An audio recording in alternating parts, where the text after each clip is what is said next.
자, 안녕하세요 여러분, 류주입니다. 현재 미국 시간 9월 20일인가요? 일요일이에요. 어저께 비가 왔는지 아침에 이불 탄다고 나갔는데 너무 상쾌한 거예요, 공기가. 원래 아침에 바로 이렇게 걷진 않는데 잘 너무 좋아가지고 걸으면서 또 생각나는 것들에 대해서도 얘기해보고 또 그런 시간을 좀 가져보려고요. 제가 트위터에 방금 막 그런 좀 글을 썼는데 그냥 살아가면서 이런 배워야 되는 그런 좀 스킬들이 있잖아요, 기술들이. 그 기본적인, 그 제가 생각할 땐 기본이라 생각하는데 또 아닐 수도 있으니까. 제가 항상 그 강조하고 싶은 거는 생존에 좀 집중을 해야 된다. 처음에는 생존이라는 게 정말 기초적인 것부터 시작해야 되는 것 같아요. 정말 어렸을 때부터 배우는 거, 진짜 갓난 아기 때부터 배우는 게 뭘까를 보면 결국 살아남는 스킬이잖아요. 뭐 엄마 젖을 빠는 거라든지 아니면 뭐 기어가는 거, 그 기어가면 또 걷는 거 등등이 있는데 어 제가 군대에 갔을 때 군대에서 제식을 가르치잖아요. 군대 걷는 거를 처음부터 가르쳐 주더라고, 어떻게 걸어야 되는지. 모르겠어요. 육군도 그런지 모르겠는데 해병대는 딱 들어가면 처음부터, 물론 처음에 갑자기 앉았다 일어났다 시키고 뭐 진짜 정신이 없었던 걸로 기억하는데, 훈련소 들어갔을 때 그때 참 이게 사람이 아무리 잘생기고 예뻐도 포즈가, 그냥 걸을 때 포즈라든지 서 있을 때 이렇게 어깨를 좀 뒤로 이렇게 하고 허리를 꼿꼿이 세우고 어깨를 당당히 펴고 그렇게 걸을 때 뭐 멋있지. 이렇게 맨날 스마트폰 보고 걷고 또 이렇게 하면 좀 사람 볼품이 좀 없어 보이더라고요, 어떻게 보니까. 그래서 그런지 몰라도 어, 걷는 거를 제대로 좀 배운다기보다는 그냥 걸을 때 저도 항상 의식을 좀 하는데, 내가 너무 이렇게 목을 땅으로 보고 걷진 않는가. 그렇게 되면 허리가 굽고 머리 자세가 나빠져요. 정성근 서울대에 그 물리, 그 뭐라 해야 되죠, 척추의학 전문 선생님이 계시는데 그분 영상을 보시면서 걷기가 어떻게 우리의 건강에 영향을 미치고 또 얼마나 소중한 그런 행동인지 운동인지를 좀 배우셨으면 좋겠더라고요. 저도 그거에 대한, 그러니까 저희 저희 어머니께서 항상 어렸을 때부터 사내가, 그러니까 남자애가 당당하게 걸어야 된다. 아무튼 뭐 어머니가 그런 말씀을 했어요. 저희 아버지는 그런 말씀을 전혀 안 하셨는데 어, 남자애가 글도 크게 써야 되고 아무튼 뭐 그런 걸 가르치시더라고, 엄마가. 그래서 어렸을 때부터 저는 어, 좀 그런 환경에서 자랐고 했는데, 또 많은 뭐 꼭 그게 꼭 남자라서 그렇다, 꼭 여자라서 그렇다 그런 것보다는 우리가 살아가면서 남자든 여자든 간에 당당하게 걸어야 되는 거예요. 당당하게 어깨를 펴고 그다음 걷기, 그 다음에 제가 또 강조한 게 수영.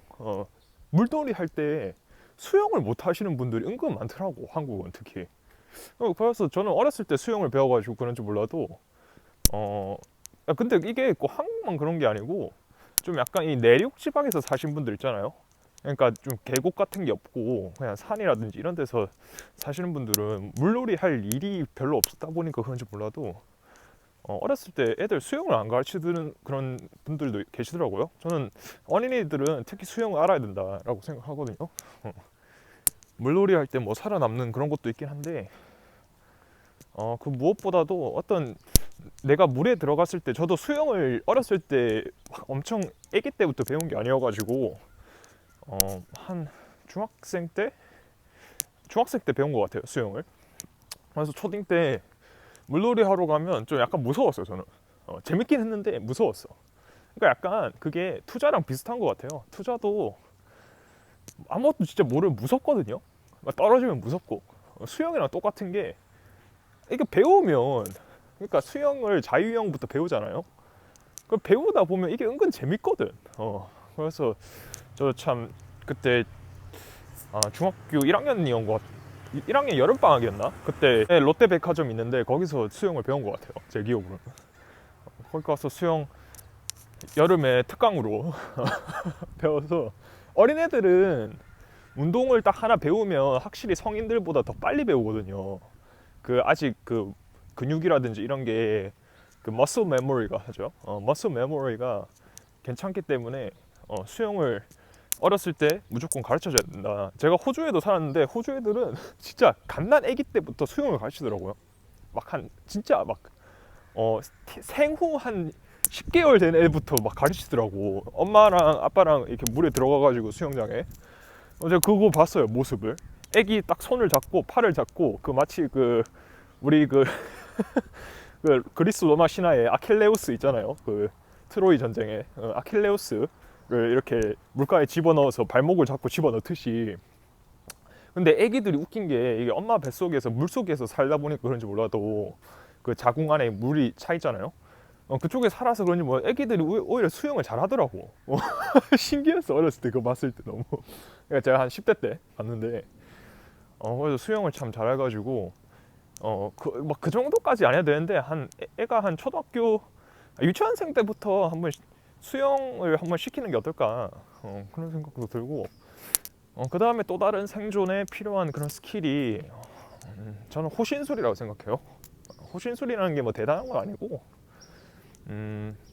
요즘은 뭐 어떤 호신술이 뭐 좋다가 아니고, 저는 확실하게 말씀드리고 싶은 거는, 보통 사람이 싸우면 펀치를 날려서 싸운다고 생각을 많이 하시는데 그러지 않아요. 보통은 이렇게 옷깃을 잡는지 이런 행위를 통해서 많이 싸우거든요.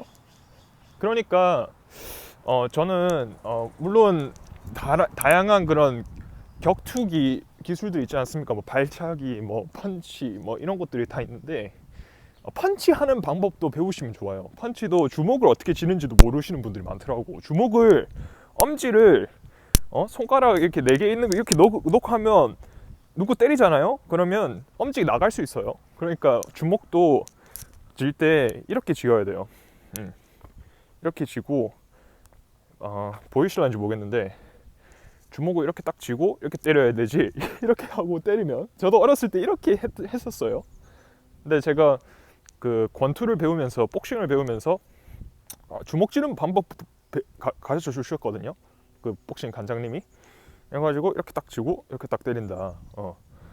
그러니까 주먹 쥐는 방법, 그것도 있는데, 저는 어렸을 때 검도를 배웠었는데, 검도라는 스킬은 일단 뭔가 칼을 들고 하는 그런, 어떻게 보면 도잖아요.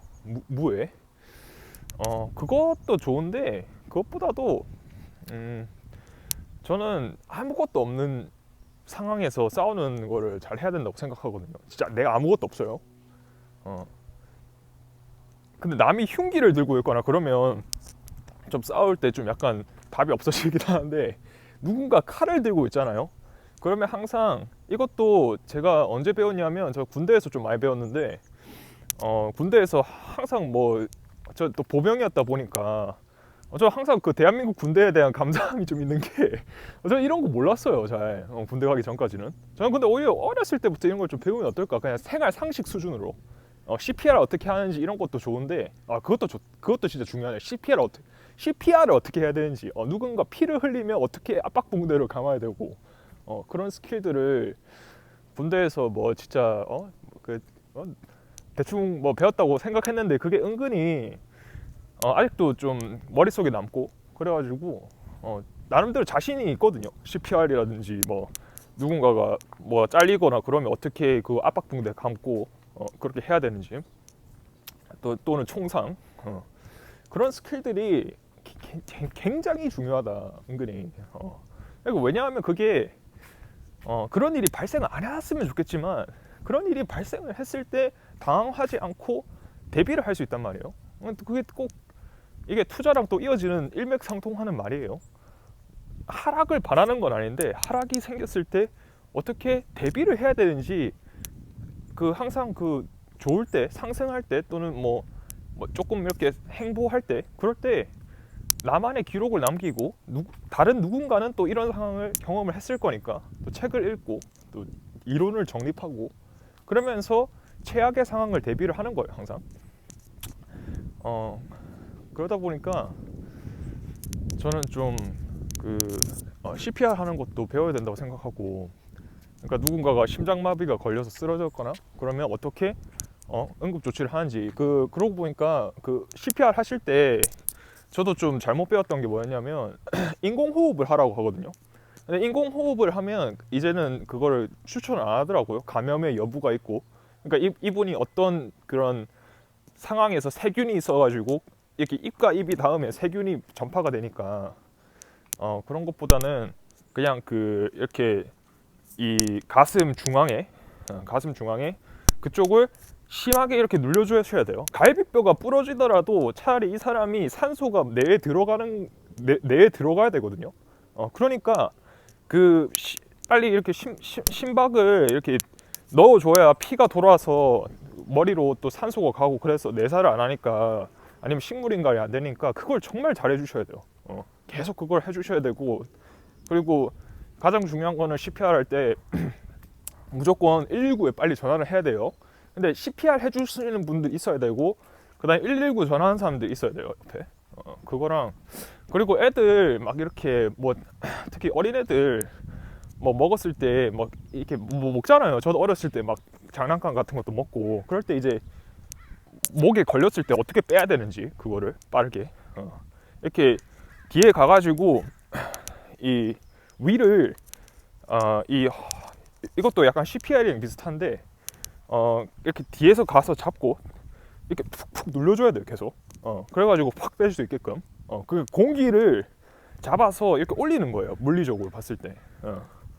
그것도 저도 유튜브 보면서 지금 당장은 할 수 없더라도 베개 가지고 하거든요 연습하고. 쓰잘데기 없는 걸 많이 알아가지고 제가 어렸을 때 그 살아남기 시리즈 있잖아요 만화. 그거 너무 좋아해가지고 그런 걸 배우는 걸 좋아했어요. 그런 생존 방법. 아무튼 호신술은 권투도 좋은데, 권투도 진짜 기본적인 거고 태권도도 좋고. 근데 저는 제가 만약에 다시 돌아간다면 저는 일단 주짓수를 배우지 않을까. 유도도 좋아요. 왜냐하면 보통 이제 싸우는 방법이 우리가 영화에서 보듯이 그렇게 막 멋지게 막 타격을 하고 그렇게 싸우는 걸, 처음에 싸우긴 그렇게 싸우는데 결국은 잡아 끌어서 땅바닥에 굴러서 그냥 막 치고받고 싸우거든요 결국 싸우면. 그래서 주짓수를 아시면, 주짓수도 저도 흰띠 정도의, 그러니까 제가 2년 정도를 코로나 터지기 전까지는 했는데, 저 계속 하고 싶긴 한데 지금 코로나 때문에도 좀 시국도 그렇고 그래서 지금 못 하고 있는데,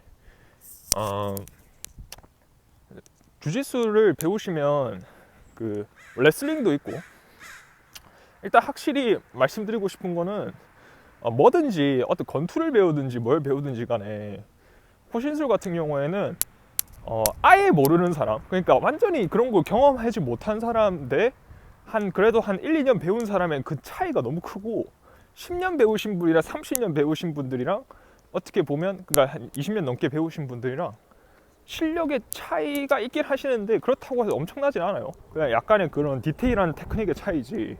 그러니까 조금이라도 알아두시면 저처럼 뭔가 이렇게 나쁜 상황에, 물론 그 상황을 안 가게끔 만드셔야 돼요. 그 상황까지 가면 진짜 큰일 나니까 되도록이면 길거리에서 싸운다든지 그런 일에 만류가 안 되게끔 피하셔야 되고, 만약에 진짜 그런 일이 발생을 했을 때 어느 정도는 알면 좋다. 그래서 한 주짓수 학원을 가가지고 성인도 좀 이렇게 특히 여성분들이라면 더더욱 이제 근력이라든지 이런 게 상대적으로 또 떨어질 수가 있으니까 그렇게 협박을 하거나 또는 이렇게 나쁜 짓을 하려는 그런 범인들에 비해서, 그러니까 좀 그런 호신술을 아시면 좋지 않을까, 또 그런 생각도 들더라고요. 그 다음에 칼을 들고 있을 때 그런 호신술인데, 일단 칼을 들고 있으면 항상 한 성인 남성이 2명 정도 앞에 누워있다 생각하고 그 정도의 거리는 항상 벌리 두시고 도망치셔야 돼요. 싸우는 게 아니에요. 싸우는 게 아니고 도망치셔야 돼. 칼은 물론 그 사람이 칼을 던질 수도 있는데 보통 칼을 든 사람은 나에게 와가지고 위협을 해서 뭔가 이렇게 가해를 가하려는 거잖아요. 그런 거니까 그런 거 같은 경우에는 항상 적어도 한 4m 정도의 한 4, 5m 정도의 간격을 두고 도망치셔야 된다. 싸우지 말고. 칼은 정말로 한번 들어오기 시작하면 막을 수가 없는데 만약에 막아야 된다면 저도 이거 그 무사트인가 거기서 좀 특히 또 많이 가르쳐 주시더라고요. 차라리 배에 찔리는 것보다 손에 찔리는 게 나아요. 손에 찔리고 손으로 맞고 그러면 오히려 이 사람도 당황해. 찔르는 사람도 당황하고 그럴 때 손목을 잡고 손목을 부러뜨리든지 아무튼 그런 행동을 취해서 칼을 일단 뺏고 그 다음에 가서 그 사람을 가격을 해야 돼요. 타격을 해야 돼요. 그렇게 하고 이제 재빠르게 소리를 지르든지 해서 주위 사람들의 시선을 끌고 어떤 사람 그러니까 그냥 경찰 불러주세요 하면 안 되고 저기 빨간 옷을 입은 남성분 지금 바로 112에 전화해 주세요 이렇게 말을 해야 돼요. 근데 물론 이게 그런 상황이 닥치면 사람이 당황을 하다 보니까 보통 그렇게 행동 안 하시는데 저는 좀 약간 변태적인 그런 기질이 있어서 그런지 몰라도 저는 항상 그런 거에 대해서 상상을 하고 좀 준비를 하거든요. 염두를 해두고. 그러니까 좀 호신술도 관심 있으시면 유튜브에 요즘 특히 특수부대 출신 분들께서 많이 그렇게 어떻게 호신을 해야 되고 그런 것도 많이 알려주시니까 한번 알아보시는 게 좋지 않을까. 저는 전문가는 아니에요. 저는 그냥 그런 상황이 닥쳤을 때 어떻게 대비를 해야 될지를 생각하고 항상 살고 그리고 비행기라든지 건물 뭐 영화관이라든지 막 이렇게 비상 탈출구가 어디 있고 막 그런 거를 알려주잖아요. 근데 우리는 보통 그런 거 신경 안 쓴단 말이야.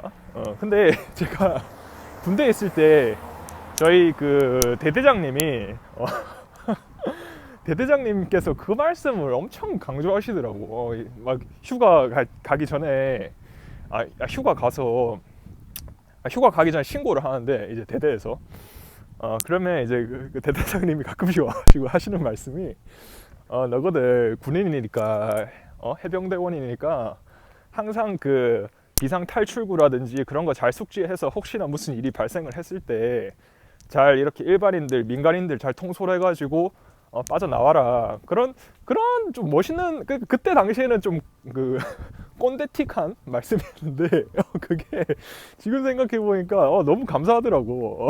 물론 그런 일이 발생 안 했어요. 저는 발생 안 했는데 혹시 모르잖아. 근데 거기 가가지고 머리 또 돌격머리 치고 온 애가 거기 있었는데 또 그 뭐냐 또 그냥 지원자 빠져나오면 그것도 모양새가 안 나오잖아요.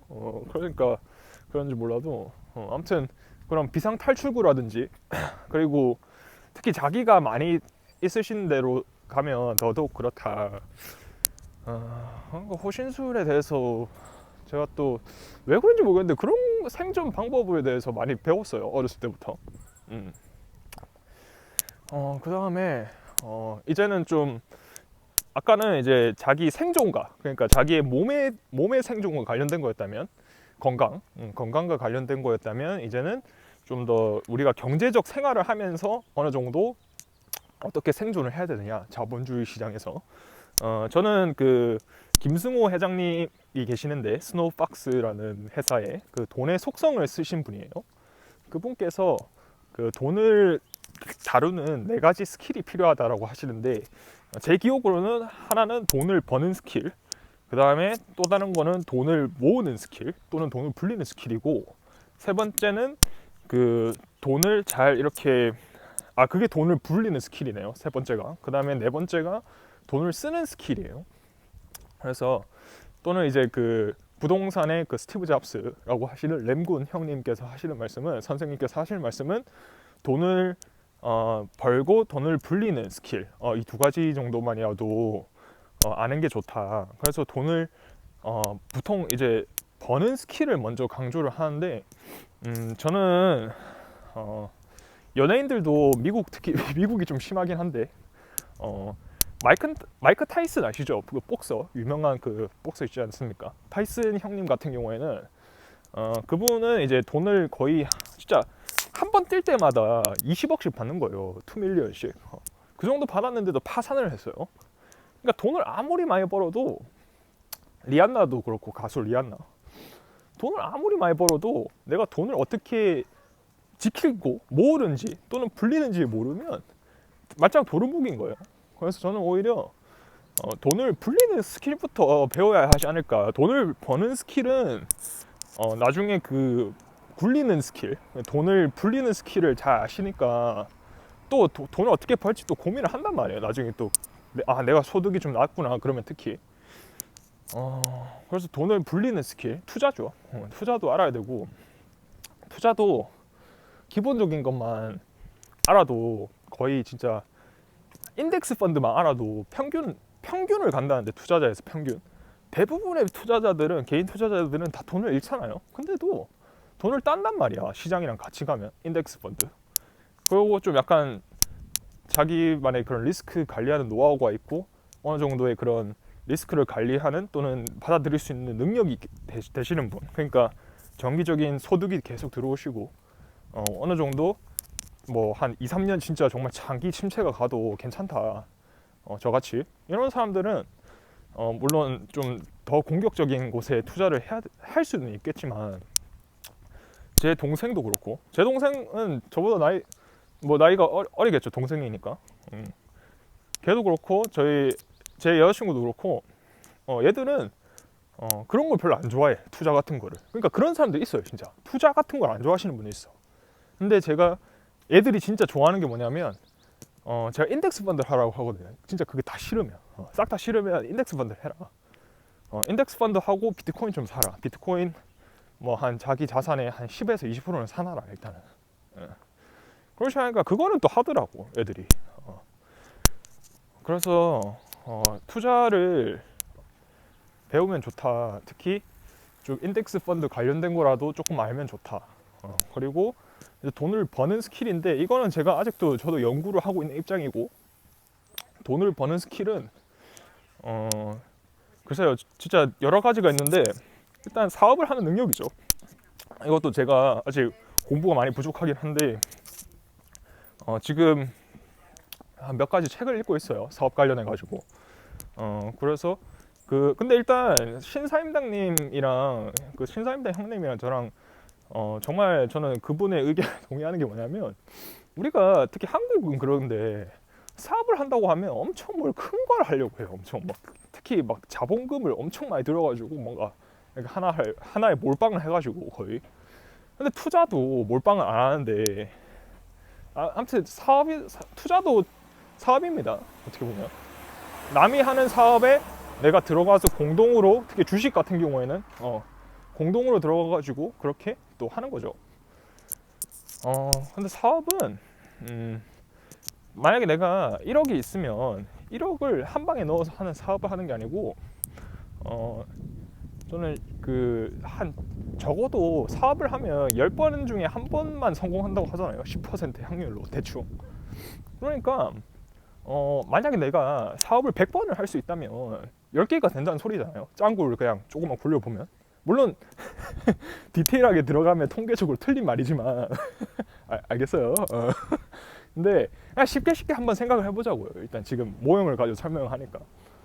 그러니까 결론은 뭐냐면, 사업도 저는 오히려 투자는 내가 확신이 쓰고, 그러면 투자도 처음에는 모르니까 인덱스 펀드라든지 이렇게 분산 투자를 해놓잖아요. 근데 우리 워렌 버핏 옹께서 말씀하시는 게, 분산 투자는 자기의 무지함을 방어하는 그런 수단이다. 근데 내가 만약에 어떤 것에 투자를 해야 될지 알고 또 확신이 있으면 집중 투자를 해야 된다.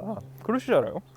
워렌 버핏옹도 실제로 보면 거의 애플에 투자되어 있어요. 자기 거의 전 재산이 한 40% 되죠. 40% 되는 걸로 알고 있는데, 그러니까 워렌 버핏도 어떻게 보면 세계 1등주에 투자하고 있는 거예요 지금.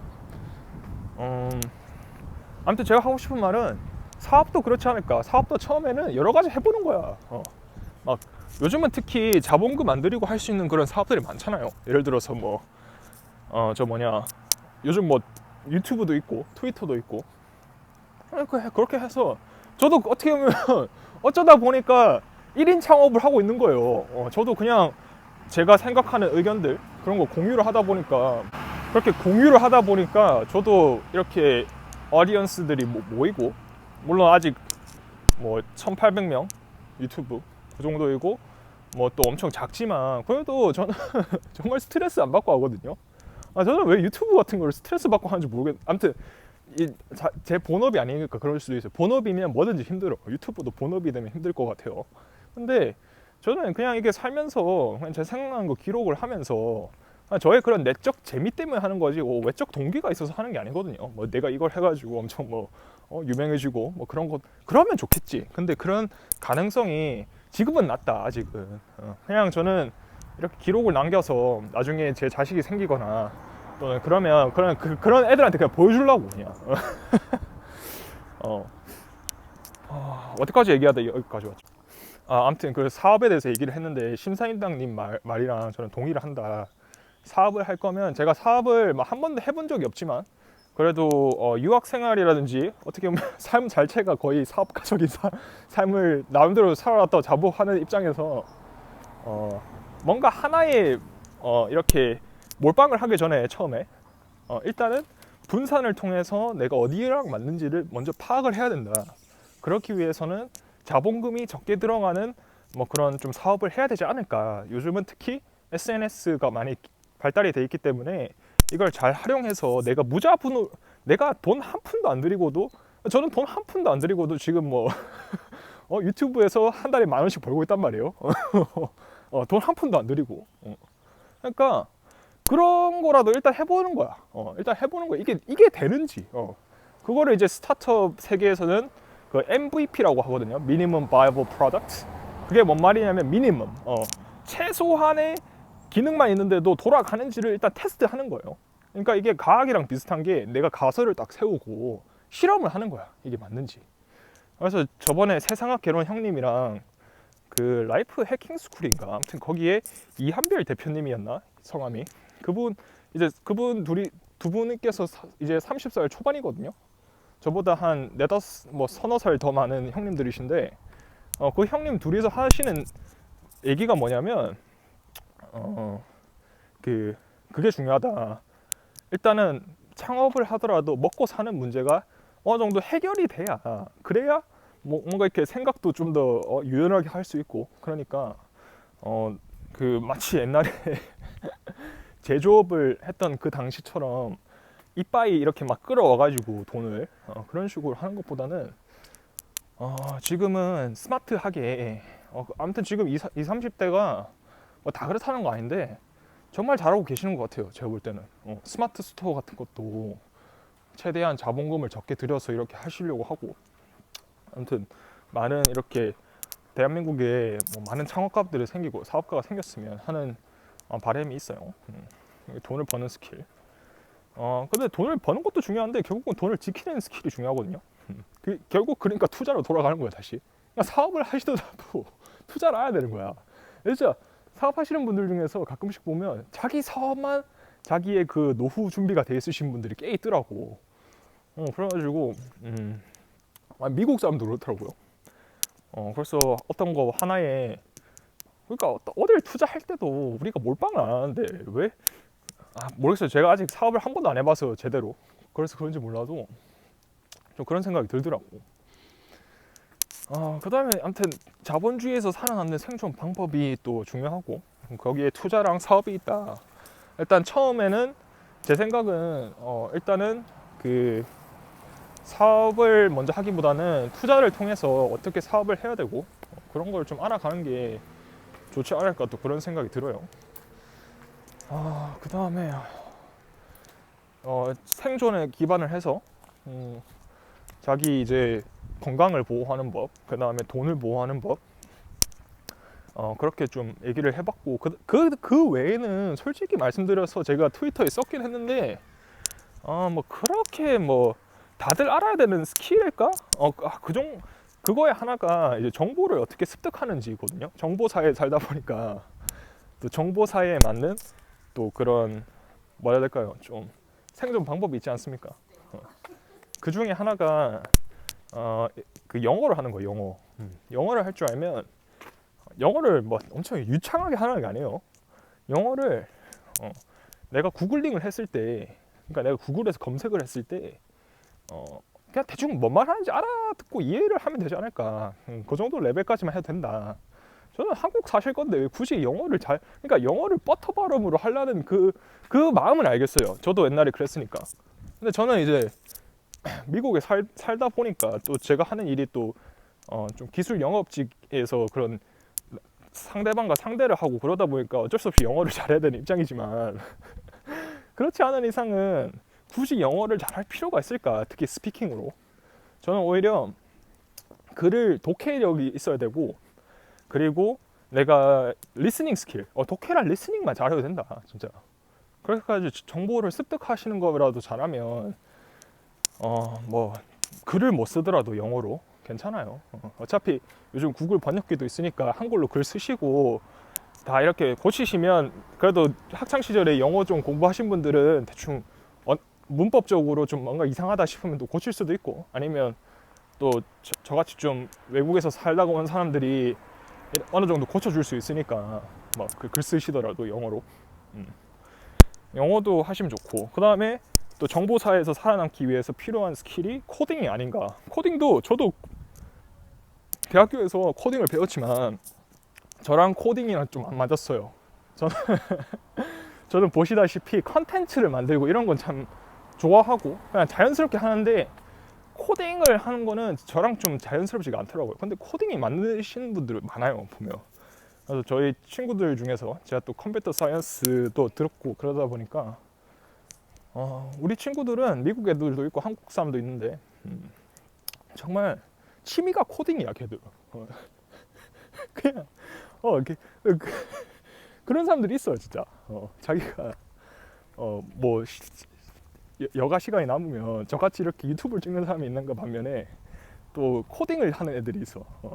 그런 사람들이 코딩에 맞는 사람인데 그 정도까지 될 필요는 없고, 저는 기초적인 프로그래밍, 이것도 버터 발음을 안 해도 돼요. 코딩을 코딩을 버터 발음을 할 필요는 없고, 그냥 파이썬이라든지, 파이썬이라는 프로그램이 있는데 그 프로그램을 어떻게 활용해 가지고 뭐 인터넷 서버에서 어떻게 뭐 웹페이지를 끌고 와가지고 또 자기 웹브라우저에 보여주고 그런 거라든지, 아무튼 기초적인 거, 엄청 기초적인 거를 배우시는 게 좋지 않을까. 기초 뭐 파이썬 코딩 이렇게 유튜브에 치면 한국어로도 다 나와 있으니까. 이제는 요즘 너무 한국 개발자분들 중에서 진짜 완전 고수들이 무료로 강의 올려주시고, 뭐 아니더라도 좀 이렇게 돈 몇만 원만 주면 다 배울 수 있는 시대니까 그냥 기초적인 것만 배우시면 되지 않을까. 뭐 HTML, CSS, 뭐 인터넷 쪽으로 그렇게 배우시고, 그 다음에 인터넷 서버랑 클라이언트랑 어떻게 연동돼서 움직이는지 그 정도만 아셔도 되지 않을까 싶습니다.